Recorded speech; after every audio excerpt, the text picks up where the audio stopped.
Welcome to the year-end fundraising playbook. This is part one, where we're going to look at some benchmarking data around year-end and look at just how important the year-end fundraising season is for your whole program, and then specifically for your online fundraising. After this part, we'll then dive into some specifics on different types of email communication that you can build into your email timeline during the year-end season to ensure that you have the best chance of raising the most money during this really critical season. So I'll go ahead and share my screen and we'll jump right into talking about the year-end fundraising playbook.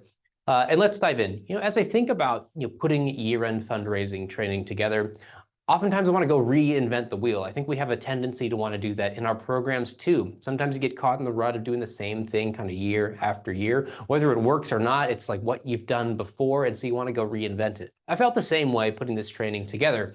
And when I'm trying to think about some sort of like new epic analogy to make year-end fundraising like cool or exciting again, I tend to focus on Star Wars because I'm a huge Star Wars nerd. So you can see on your screen, this is a picture of my iPad where I'm sketching out, here's what the whole like Star Wars galaxy looks like. And you've got the core worlds, the inner rim, you got the outer rim, you got the unknown regions. All those little green dots was like, these might be donors that are in all these different places in the galaxy. And we got to get them to one single place, like back to the core where they might give. And I was thinking we could talk about something like Sith wayfinders and Jedi wayfinders, that are these tools that you can use to help someone find a force-sensitive person, find the center, or find a single point in the galaxy without necessarily having like a large star map and things like that.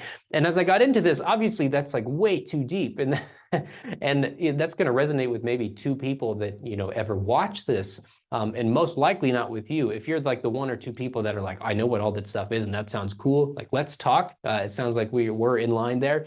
But this is way too deep.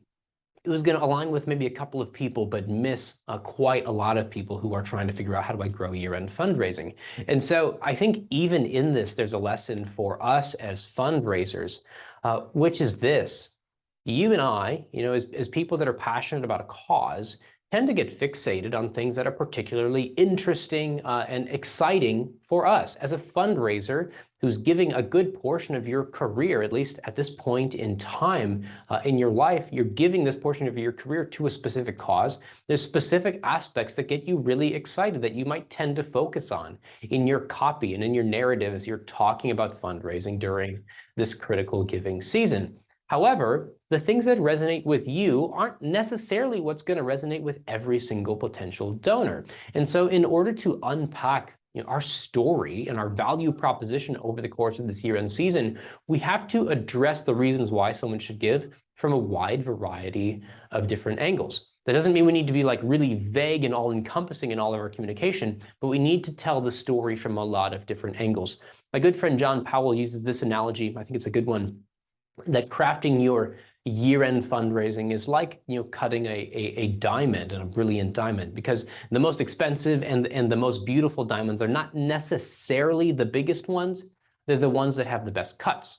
And for a diamond to be most brilliant and beautiful and reflective, you have to have all these different angles and facets and cuts that reflect the light towards the center so it shines most brilliantly. We want to do the same thing in our year-end fundraising campaigns. So we have this tool that we use internally, and we share it publicly for training purposes and things like that too. That's the year-end fundraising email timeline. And on this timeline, there are actually 17 different types of emails that you can pick and choose from to build out your year-end campaign. Now, not everyone is ready to go send 17 different emails over the course of this 45-day year-end season from November 15th through the end of the year. You might be at a place where you're just starting out. Maybe you've never run like a focused and intentional year-end campaign before. You might be looking at using 4 to 5 different emails over the course of the season. Maybe you're a little bit more sophisticated than that. You're trying to up your game. You're using more like 7 or 8 or 9 emails.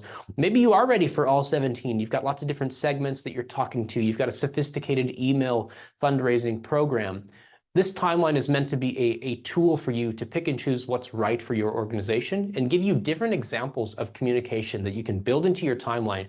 So you're not just saying the same thing over and over, but you're addressing the reasons why someone should give from a variety of angles throughout the season.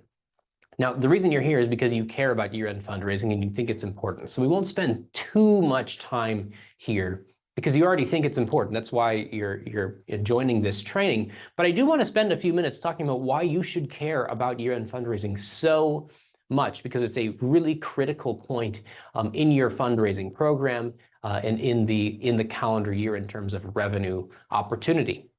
Now, before we dive into those benchmarks, just a few words about Next After and what we do. We really do one primary thing, which is we help nonprofits grow their digital fundraising. And we do that in three ways. Number one, we're a research lab where we're going out into the nonprofit marketplace and we're trying to understand what are nonprofits actually doing to try to raise more money. But looking at what nonprofits are doing doesn't actually tell us what works. So we have to take the best ideas that we discover through research and put them to the test using A/B testing, experimentation, and optimization. We do this through our digital first agency, where we work with about 45 different nonprofit organizations implementing digital strategies, all driven by testing and optimization, because we want to decode what actually works to grow giving. And then everything that we learn through the research lab and through our agency work and through experimentation and testing, we then turn into things like this webinar, into other courses and tools and ebooks and all sorts of different training through our institute. Because we don't want to take what we're learning and just kind of hold it dear to ourselves. We want to go release it out into the marketplace, because ultimately we want to see giving and generosity grow. So we want to equip you and as many nonprofits as we possibly can with what we're actually decoding works to grow giving, so we can all be more effective and unleash greater generosity. That said, we conducted a study a couple of years ago around year-end fundraising, and we continue to monitor different benchmarks around year-end. But in the study that we conducted with Virtuous, we wanted to go understand, how are nonprofits using multi-channel fundraising in their communications? We looked at sort of a normal giving period during the year, non-year end, and then we looked specifically at year end to see, are there differences, are there similarities, and what are the trends back and forth?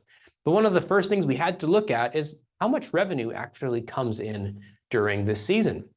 And back in 2020, as we're looking at the organizations we work with, we found 35% of online revenue for the year comes in during this 45-day window, which is quite a lot of revenue. Fast forward to 2021, we saw organizations raising as much as 45% of their online revenue during the year-end season. Now, you may say this is a small sample size, or these are organizations that are already like fairly sophisticated. So is that really representative for me? So we've gone and we've looked at some other benchmarks as well. And our friends at Neon One have found that a third of annual giving occurs in the month of December, which is essentially saying the same thing. Slightly different time frame, slightly different number, but it's essentially saying the same thing.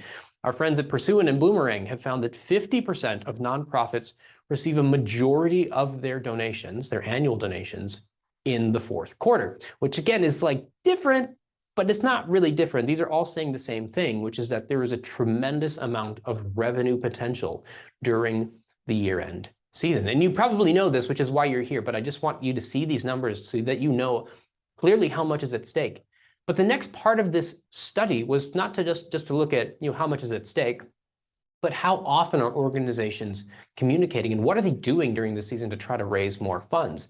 And what we found was that 37% of nonprofits actually sent nothing during the season to their postal donors. So in this study, we had become an offline donor or a direct mail donor to these organizations. And then we waited to see what would they send us during year end, and 37% sent us nothing. Now, we had another persona, which was an online donor, so we gave a gift through an online giving form. 13% of those organizations sent our online donor nothing during the year-end season. So if we expect to see tremendous revenue coming in like these benchmarks tell us, we actually have to show up and we have to participate. We have to come to the table to play and be present with our donors. Because if you're not talking to your donors during this season, I can guarantee you that there are so many other organizations that are. So if you're not top of mind and you're not present, and I'm looking to give, why would I give to you if you're not even there? There's all these other organizations with great causes where I can make a tremendous impact that are looking for my donation as well. So we have to come to the table and be present with our donors during this season. Now, there's a common misconception. I think maybe some of this is changing. We've kind of been saying this year after year after year, but it's still a misconception for some when we think about year-end fundraising. There's a lot of hype around Giving Tuesday. It's like impossible to miss Giving Tuesday at this point. There's so much social media interaction. I haven't seen a recent benchmark on it, but a couple of years ago, they said there was like 20 billion social media impressions about Giving Tuesday on Giving Tuesday. So if you have a phone and you exist on planet Earth, you're going to see something about Giving Tuesday this year and for years to come. So there's a lot of hype around it. However, we have to keep everything in the right priority. Giving Tuesday brings in about 4% of online revenue for the year-end season in one day, which is really significant. It's a lot of revenue, so don't get me wrong there. It's an important day that you should be present for, you should have a plan around, but it's not everything. When we compare it to the last day of the year, December 31st brings in 20% of online revenue for the year-end season. Zoom out to the full last week of the year. The last week of the year brings in about 47% of online revenue for the year-end season. Now, we'd like to look at conversion rates and percent lift, percent decrease, and that sort of stuff. So we'll look at that here too. December 31st, 334% more revenue at stake on December 31st than on Giving Tuesday. Last week of the year, 924% more revenue at stake. Again, I'm not here to say that you shouldn't care about Giving Tuesday. I'm saying we need to get our plans in the right priority, understanding how much revenue is at stake at these key points in the season. Here's what's really interesting. As we're conducting this type of analysis and research to figure out what are nonprofits doing, we found that 20% of organizations sent mail, so something in the mailbox, during the week of Giving Tuesday. Not just the day, but looking at the full week. 57% of organizations sent an email during the week of Giving Tuesday. So quite a lot of organizations that aren't participating in the first place, but these are the ones that are. Keep these numbers in mind. I'm going to scroll us down and we're going to look at how many organizations participated during the last week of the year. And the numbers aren't that different. 18% are sending mail, 58% are sending email. As we're looking at the volume of communications that are coming in, what we've found is that there's really minimal difference in how nonprofits treat Giving Tuesday versus the last week of the year, despite the disparity between the amount of revenue that's at stake between those two different giving days and giving weeks, as we just looked at. So this is not all that sophisticated. It's probably not going to blow your mind, but we've got to make sure that we do the basics first. So the bare minimum year-end fundraising playbook for you. Plan to send something. If you haven't planned to send anything yet, plan to send something. Send at least an email. If you can get something in the mail, even as simple as a postcard, that'd be wonderful. Send something to your donors. Again, if you don't, someone else absolutely will be.